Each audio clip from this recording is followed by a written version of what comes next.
कर्मचारियों की मांगे हैं और उन मांगों को गंभीरता से विचार करने के बाद समाधान की दृष्टि से आगे बढ़ना चाहिए, बजाय कि हम कॉन्फ्लिक्ट के रास्ते को अख्तियार करें। ये मुझे लगता है कि आज की आवश्यकता है।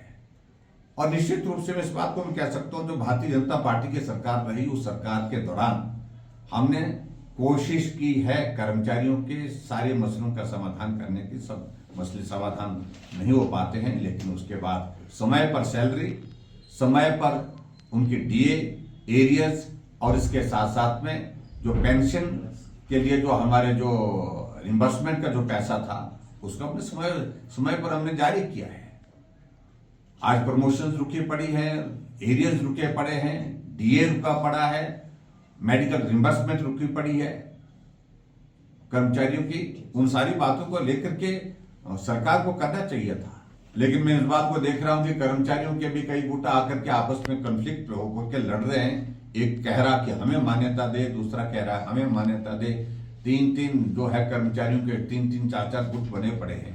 तो उस पर मुझे ज्यादा कुछ कहने की आवश्यकता नहीं, मैं सिर्फ इतना ही कहना चाह रहा हूं, कर्मचारियों के जो जेन्युइन इश्यूज हैं मुख्यमंत्री को बुलाना चाहिए, कर्मचारियों को उनके साथ बैठ करके बात करनी चाहिए, समाधान करना चाहिए।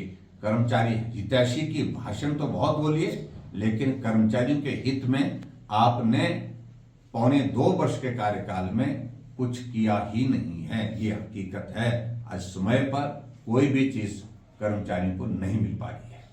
सर, जब ये ओपीएस का विषय पूरे हिमाचल प्रदेश में बहुत जोर से उठा हमारी सरकार के दौरान, मैंने कर्मचारी भाइयों से इस बात के लिए निवेदन किया था, आग्रह किया था कि हम गंभीरता से इस दिशा में आगे बढ़ रहे हैं।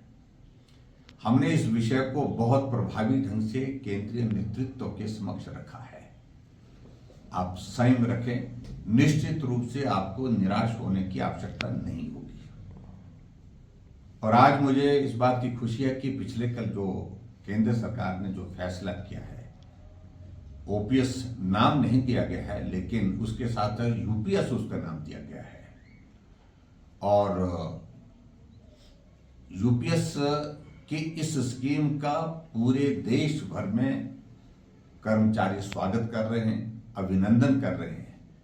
और मैं भी आदरणीय प्रधानमंत्री जी का, अपनी केंद्र सरकार का इस फैसले का अभिनंदन करता हूं, स्वागत करता हूं। निश्चित रूप से कर्मचारियों के लिए ये बहुत अच्छी खबर है और इस खबर के माध्यम से कर्मचारियों का भविष्य सुनिश्चित हो गया, सुरक्षित हो गया, ये मैं कहूँगा।